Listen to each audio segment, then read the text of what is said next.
So the game takes place a little bit after Sly 3. Sly's feigning amnesia, Bentley's working on a time machine, and Murray is off racing monster trucks. So Bentley is the keeper of the Thievius Raccoonus, and the pages start fading away. So Bentley calls the gang back together, they get the time machine, and they're off on their adventure. E3 last year, just showing off El Jefe and stuff, and the fan feedback was just so good. It really got us pumped.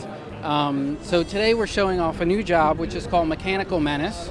We're unveiling that Carmelita is fully playable. She'll be introduced throughout the story, and then once you've unlocked her, you can play her whenever you want, and she has her own story missions throughout the game. I love when people play the game in a focus test, and then, it's like a Modern Warfare player, and they're like, I totally wouldn't play this kind of game. And then they play it, and they're like, man, that was awesome. They're like, I'm totally going to pick this game up. So if we can get that audience to get into this game and enjoy the world of Sly Cooper and all the fun gameplay that it has, it's just going to be great. If you're a Sly fan, if you've played Sly Cooper 2, it's definitely the model that we went after. You have a main hub world that you can run around in, and then we have a bunch of things off of the hub that we call spokes. Now, a spoke is a linear job off of that main world, but there's a ton of things to do in the hub. We have our main story missions, but then there's bottles to collect and all these different side activities to do.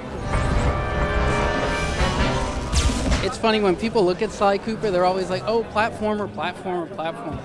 But it's not a platformer. It's an action-adventure game with platformer elements.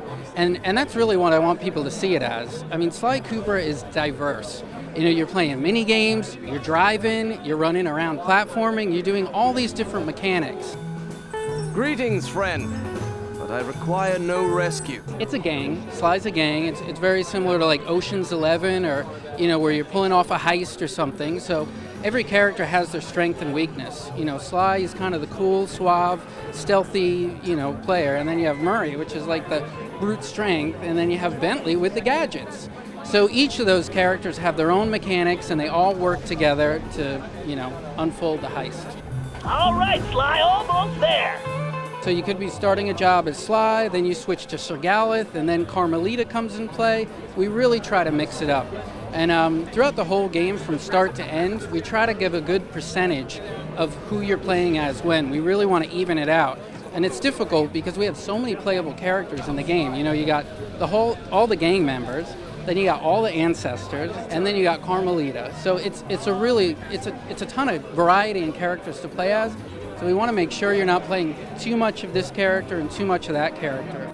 If you want to stay here with the cannonballs and flaming rings, that's fine. Sly Cooper Universe is just such a rich variety of gameplay. Like I said, you're doing mini games and you're driving, you're running around, stealth, action.